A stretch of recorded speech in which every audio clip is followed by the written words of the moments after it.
آواز بنائی جائے، یہ کوئی اتنا میٹر نہیں کرتا۔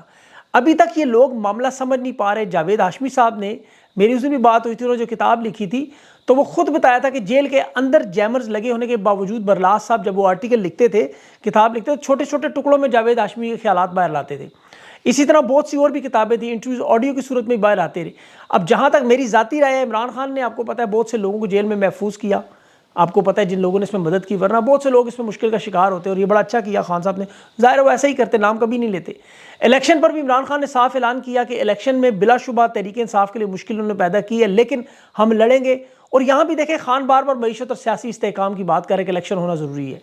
9 مئی کے حوالے سے اب جو انہوں نے نئی کمیٹی بنائی جس میں کریک ڈاؤن کے لیے 284 لوگوں کے نام ہیں، حالانکہ اس اب تک کی جو اطلاعات ہے، لاہور میں 14 مقدمات دہشت گردی کے، صرف 14، اور 49 مقدمات باقی انہوں نے سنگین جو توڑ پھوڑ، اس میں 1000 لوگوں پر مقدمات کر کے انہوں نے 840 لوگ گرفتار کیے۔ اب 282 لوگ رہتے تھے، کریک ڈاؤن جاری ہے۔ اب جب تک وہ بڑا عہدہ ختم نہیں ہوتا یہ غدر جاری رہے گی، بظاہر تو یہی لگ رہا ہے۔ اور سب سے اہم سوال جو 9 مئی حقیقت عمران خان نے بڑا آسان بتا دیا، وہ تو تحریک انصاف کے خلاف تھا۔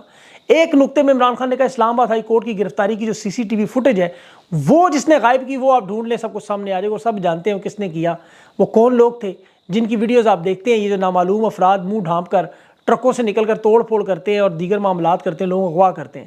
اب تیسرا اہم معاملہ جو عمران خان کی ملاقات کے حوالے سے بیرسٹر گور کی ہنگامی میٹنگ ہوئی اڈیالہ جیل میں، یہ کہ عمران خان ملنا چاہتے ہیں، وہ معاملہ اصل میں تحریک انصاف کی ٹکٹوں کی تقسیم اس وقت بہت بڑا معاملہ ہے۔ یہ ٹکٹوں کی تقسیم ویسے میرے خیال میں اس کا نام ابھی لانا مناسب ویسے بھی نہیں تھا۔ ایک تو بلے کا نشان کل پشاور ہائی کورٹ میں سنا جا رہا ہے، اور وہاں پشاور ہائی کورٹ نے 9 تاریخ دی تھی، آپ کو یاد ہوگا، اور دوسری درخواست جو وہ سپریم کورٹ میں بھی اس سماعت کے لیے لگی ہوئی ہے۔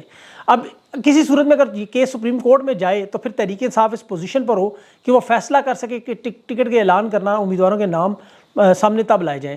اب انتخابی نشان سامنے نہ ہو تو پھر یہ معاملہ ذرا تھوڑا مشکل ہو جاتا ہے۔ اس پر ویسے بھی مسائل دیکھیں ٹکٹوں کے اجرا پر ابھی تک کسی پارٹی نے اناؤنس نہیں کیا، ہر پارٹی میں یہ مسائل چلتے ہیں، خاص طور پر الیکشن کے دنوں میں، اور یہ ہر شخص پارٹی کا ٹکٹ لینا چاہتا ہے۔ اور سب سے اہم سوال دیکھیں بلے کے نشان پر ہے، اب یہ جب تک فیصلہ سامنے نہ آئے کہ کس حلقے میں کتنے امیدوار ہیں، کس کو تحریک انصاف اور عمران خان کی حمایت ہوگی، انہی لوگوں کو نام سامنے آنے چاہیے۔ اس طرح پہلے نام جاری کرنا بہت بڑا مسئلہ ہے۔ یہاں پر ایک بڑی اہم بات، بہت سے لوگوں کے چہروں سے نقاب بھی اٹھے گا کہ جن کے لیے ٹکٹ ہی سب کچھ ہے، اور بہت سے ایسے لوگ جو سیاست سے اس مقصد سے کر رہے ہیں کہ ٹکٹ ہمارا ہے، اس وجہ سے ہم اقتدار کی خواہش میں نظریہ بے شک پیچھے رہ جائے، اور یہ بڑی تھوڑی تعداد میں لوگ ہیں، کیونکہ عوام اس وقت اتنی باشعور ہو چکی ہے، ہر حلقے کے لوگ اپنے حلقے کے امیدواروں کو جانتے ہیں کہ 9 مئی کے بعد یہ لوگ کہاں کھڑے تھے۔ یہ اتنا مشکل کام نہیں۔ اب ان لوگوں نے دیکھے پروپیگنڈا کیا ہے، اور مزید ابھی عمران خان کی کردار کشی کی مہم بھی شروع ہونے والی ہے، ایک بہت بڑی مہم شروع کریں گے، کیونکہ ان کا ایک ماضی ہے۔ جنرل ایوب ذوالفقار علی بھٹو، اس وقت جب آپ دیکھیں ان کے ارد گرد جو صحافی تھے ان کے نام دیکھیں، وہ آج کل کے انصار عباسی، سہیل وڑائچ، عظمہ شیرازی، کامران شاہ، یہ وہی لوگ تھے، یہ وہی لوگ تھے جو فاطمہ جناح کے بارے میں بھی کالم لکھتے تھے، اخبارات میں لکھتے تھے، اور یہی لوگ بلکہ اس طرح کے علماء بھی نہیں ملتے رہے جو چاہے ہر دور میں، چاہے یزید کی حکومت ہو، ایوب خان کی ہو، یحییٰ خان کی ہو، مشرف کی ہو، ضیاء اللہ کی، یہ سیاستدان، علماء، یہ کالم لکھنے والے، قلم فروش، یہ ملتے ہیں ہر دور میں۔ اب اسی طرح کے جاہل لوگ دیکھیں بھی عمران خان کی آکسفورڈ کی ڈگری پر 1976 کی کہ اعتراض کرے کہ اکنامکس میں خان کی 3rd ڈویژن تھی۔ اچھا معیشت پہ کہتے ہیں 3rd ڈویژن ہو کے آپ معیشت پہ کیسے لکھ سکتے ہیں؟ شکر ہے انہوں نے وزیر اعظم چرچل کی، جو برطانیہ کو جس نے عظیم بنایا، اس کی ڈگریاں نہیں دیکھ لیں، صدر جارج واشنگٹن کی اسکول کی تعلیم نہیں دیکھ لی، جنوبی افریقہ کے جیکسن زوما کی تعلیم نہیں دیکھ لی، برطانیہ کے جان میجر کی، کیونکہ یہ لوگ پڑھے لکھے ہی نہیں تھے۔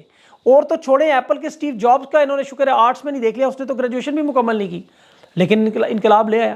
یہ کاغذ کے ٹکڑے ضرور اہم ہیں، لیکن اہم بات سب سے زیادہ یہ ہے کہ ان سے زیادہ میں اکثریت جو ہے، میں دعویٰ کرتا ہوں کہ آکسفورڈ یونیورسٹی کے یہ سیکیورٹی گیٹ سے بھی آگے نہیں جا سکتے۔ میں آپ کو دعویٰ کر کے کہتا ہوں، جائیں ذرا ٹرائی کریں، اس بلڈنگ کے پاس کھڑے ہو کے تصویر بھی ایک فاصلے تک، ورنہ سیکیورٹی گارڈ نے آ کے ادھر ہی روک دینا ہے۔ تو یہ آکسفورڈ یونیورسٹی میں عمران خان اندر لیکچر دیتا رہا، وہ بھی فلسفی پر، سیاست پر اور اکنامکس پر۔ یہ دنیا کا واحد رہنما تھا جو بریڈفورڈ یونیورسٹی کا چانسلر بھی بنایا گیا، جو 190 سالہ پرانی یونیورسٹی، ممتاز یونیورسٹیوں کی رینکنگ میں آتی ہے۔ ان جیسے لوگ تو داخلہ چھوڑے وہاں کے پاس سے بھی نہیں گزر سکتے، یہ لوگ باتیں کر رہے ہیں۔ بہرحال آئین اور قانون کی بات کریں، قاضی فائز نے آج دن دہاڑے جو کپڑے اتارے آئین کے پوری قوم کے سامنے، تیسری مرتبہ آئین ٹوٹا، اور یہ نائلی جو 62(1)(f) بڑا مختصر فیصلہ کہ آئینی طور پر درست نہیں ہے، اور نون لیگ 2 سال سے کہہ رہی تھی قاضی فائز کو آنے دیں، نواز شریف کی تمام چوری چکاریاں، ڈکیتیاں، ڈاکے، گناہ سب معاف کر کے وہ سب کو ٹھیک کر دیں گے۔ اور یہ لندن معاہدے کے سٹیک ہولڈر تھے، اور قاضی صاحب نے یہ فیصلہ وہی دیا جو مریم نواز جلسوں میں لوگوں کے سامنے کہہ چکی ہیں۔ اور دیکھیں یہ واحد فیصلہ تھا جو پورا پاکستان جانتا تھا، مریم نواز کہہ چکی ہیں, ویڈیوز ہیں میرے پاس, انہوں نے اقرار کیا, ایسے لوگوں کی ویڈیوز موجود ہیں کہ نام لیا تو تہلکہ مچ جائے, ہو سکتا ہے قاضی فائز کی بھی ہوں, کیونکہ وہ نام لیں گی تو تہلکہ مچے گا, جس کے بعد اتنی یقین سے وہ کہہ رہی ہیں کہ قاضی صاحب کے آنے کے بعد نواز شریف کی واپسی ہوگی, اور پھر ایسے ہی ہوا.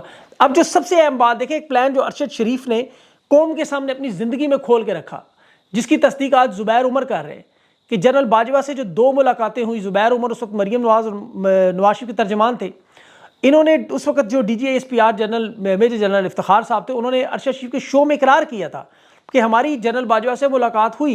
نون لیگ کی تو کسی کی بھی ملاقات نہیں ہوئی کسی لیڈر کی chief of the army staff سے. آپ اس حوالے سے ہمیں کچھ کنفرم یا ڈینائی کر سکتے ہیں؟ محمد زبیر صاحب نے 2 مرتبہ چیف آف آرمی اسٹاف سے ملاقات کی, ایک دفعہ اگست کے آخری ہفتے میں, اور دوسری مرتبہ 7 ستمبر کو ان کی چیف آف آرمی اسٹاف سے ملاقات ہوئی, جس میں ڈی جی ایس آئی بھی موجود تھے, اور دونوں ملاقاتیں ان کی درخواست پر ہی ہوئیں, اور دونوں ملاقاتوں میں انہوں نے میاں نواز شریف صاحب اور مریم نواز صاحبہ کے حوالے سے ہی بات چیت کی. ان ملاقاتوں میں جو بھی بات چیت ہوئی, آرمی چیف نے ان پہ واضح کر دیا کہ جو بھی ان کے لیگل مسائل ہیں وہ پاکستان کی عدالتوں میں حل ہوں گے. زبیر عمر صاحب کی ان کے آرمی چیف کے ساتھ, اور مریم نواز اور ان کے ساتھ عدالتی معاملات پر بات ہوئی, جس پر باجوہ صاحب نے کہا تھا عدالتیں حل کر دیں گی. آج عدالتوں نے حل کر دیا.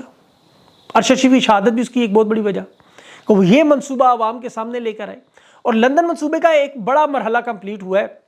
ابھی دیکھیں عوام میں یہ معاملہ اتنا بڑھ چکا ہے کہ خان اتنا مقبول ہے, اسے کیسے کنٹرول کرے, اور نواز شریف کو گھر سے باہر کیسے لائے. ابھی بھی جس طرح نواز شریف چاہتا ہے کہ بنگلہ دیش میں جو الیکشن ہوئے شیخ حسینہ کی طرح, اس طرح مجھے وزیر اعظم بناؤ, لیکن وہاں سیاسی جماعتیں بائیکاٹ کر گئی, یہاں تحریک انصاف ان کو مجبور کر رہی ہے الیکشن کی طرف ہو, یہ بھاگ رہے ہیں. دنیا کا ہر ظلم و ستم انہوں نے آزما لیا, اور اب بھی نواز شریف یہ دھمکی دے رہا ہے, میں آپ کو بتا رہا ہوں کہ اگر الیکشن میں نہیں جتوا سکتے تو بلایا کیوں تھا, میں بیمار کسی وقت بھی ہو سکتا ہوں, لندن چلا جاؤں گا. اور اس وقت جو آصف علی زرداری, اس کے لیے ایک بہت بڑا مسئلہ بنا ہوا ہے کہ بلاول کی لابنگ جاری ہے, وہ ابھی تک وزارت عظمیٰ کے اس دستبردار نہیں ہوئے, اور نواز شریف اس صورتحال میں پریشان ہے کہ ایک طرف عوام ساتھ دینے کو تیار نہیں, پارٹی کے اندر بھائی اور بیٹی کے مسائل ہیں, آگے کنواں پیچھے کھائی, ادھر اب بلاول بھی شروع ہو گیا. اب اس کے ساتھ ساتھ قاضی صاحب کے کردار پر جو اس وقت آپ کو پتہ ہے بڑی اہم بات کرنی ہے, اور کہ وکلا پر بڑی بحث ہوئی, ان پر بھی وکلا کی تیاری دیکھیں اس لیول کی ہونی چاہیے, پہلے تو کیس کی دھجیاں اڑا دیں اس کی. میں آپ کو لیکن مثال دوں, اگر آج جو ہوا قاضی فائز صاحب کے کردار پہ, تو بھٹو کے کیس کی اپیل میں فاروق ایچ نائک نے قاضی فائز کو جسٹس نسیم حسن شاہ کے انٹرویو کا حصے کی ایک وہ یو ایس بی دی, وہ جیو کے ایک انٹرویو کی کاپی کا حصہ تھی. قاضی صاحب نے کہا انٹرویو سن کر پھر اگلی سماعت میں وہ اس حصے کی نشاندہی کریں. آپ کو یاد ہوگا لطیف کھوسا نے قاضی فائز کو کہا, شعیب شاہین صاحب نے کہا کہ ہم عدالت میں ویڈیو چلانا چاہتے ہیں, یہ ویڈیوز پروف ہے. قاضی نے انکار کر دیا, ماننے سے انکار کر دیا. کھوسا صاحب نے کہا آپ ہمارا بیان حلفی دیکھیں, اس نے انکار کر دیا. کہا جلسوں کی اجازت دیں, کارنر میٹنگ, کہتا ہے نہیں یہ میرا کام ہی نہیں. یہ کس طرح کی لیول پلینگ فیلڈ ہے؟ لوگ پوچھ رہے ہیں کہ تحریک انصاف کا بلے کا کیس سننے سے انکار کر دیا کہ آج مصروف ہوں, لارجر بینچ بہت مصروف ہے, لیکن نماز مغرب کے فوراً بعد نواز شریف کو الیکشن کے لیے اہل کرنے کا فیصلہ سنانے کا ان کے پاس وقت ہی وقت تھا, شام تک بیٹھے رہے. سردار لطیف کھوسا نے یہی بات چیف جسٹس سے کہی, لیکن جب وہ سننے کو تیار ہی نہیں, وہ کہتے ہیں اگر آپ اس طرح بات کریں گے میں آپ کو باہر نکال دوں گا. ریٹرننگ افسران کو جس طرح قاضی فائز نے منتخب کیا, لیول پلینگ فیلڈ نہیں, یہ فیلڈنگ سیٹ کی تھی خود قاضی فائز نے, یہ آپ کو لیول پلینگ فیلڈ کبھی بھی نہیں دے سکتا. ان کے ہوتے ہوئے انصاف آپ بھول جائیں. قاضی فائز کو اندازہ تھا کہ یہ الیکشن ایم پی او کے آرڈر جاری اسے کرتا ہے, الیکشن کمیشن نہیں جاری کرتا, ریٹرننگ افسران جاری کرتے. کھوسا صاحب نے کہا ریٹرننگ افسران لگائے آپ نے. اب اس وقت اس کا اگر آپ نے تضاد دیکھنا اس کے فیصلوں کا, تو چند دن کے صرف اس کی واردات دیکھ لیں, آپ کو سب کچھ پتہ لگ جائے. جو کہتا ہے موجود نہیں اس کے خلاف بات نہیں سنوں گا, لیکن جب ریٹرننگ افسران کا لاہور ہائی کورٹ نے جو فیصلہ دیا جس میں عدلیہ نے ریٹرننگ افسران لینے تھے, یہاں پر اس نے پٹیشنر کو سنے بغیر ہی تحریک انصاف موجود ہی نہیں تھی اور نوٹس عوام میں اڑا دیا. اب جو لیول پلینگ فیلڈ کا کیس چل رہا ہے اس میں ابھی میں نے آپ کو بتایا بھٹو کی ویڈیو ثبوت یو ایس بی منظور ہے, لطیف کھوسا کے ویڈیو چلانا نامنظور. عمران ریاض کون ہے وہ پتہ نہیں, لیکن اسد طور اور متی اللہ جان کو جانتے ہیں. Tehreek Insaf level playing field مانتی تھی, اسے کہتے ہیں کچن میں کیوں جاتے ہو اگر گرمی لگتی ہے. دھرنا کیس یاد ہے, ذوالفقار علی بھٹو کا کیس یاد ہے, ستارتی ریفرنس میں انصاف دینا یاد ہے, لیکن جب ارشد شریف کی بات ہو, عمر ڈار کی والدہ اور بیٹی باہر عدالتوں کے کھڑی ہو کے در بدر ہو, انہیں نہیں بلانا. ایک طرف کہتا ہے قانون سب سے اوپر ہے, سپریم ہے آئین, لیکن سادہ اکثریت سے جو پارلیمنٹ نے آئینی ترامیم دی اس کو جائز قرار دے دیا. 9 بندوں کی ترمیم تھی وہ. جب تک قاضی فائز موجود ہے میں آپ کو کہہ رہا ہوں انصاف آپ بھول جائیں, لیکن آفرین ہے تحریک انصاف اور اس کے وکلا پر جو ان حالات میں بھی انہی عدالتوں میں جاتے ہیں بلے کے نشان کا کل پشاور ہائی کورٹ میں فیصلہ ہے، آنے والے 2-3 دن میں بڑے اہم معاملات سامنے آئیں گے. اس کے بعد امیدواروں کی لسٹ آئے گی، آزاد کتنے نکلیں گے، سارا معاملہ ہے.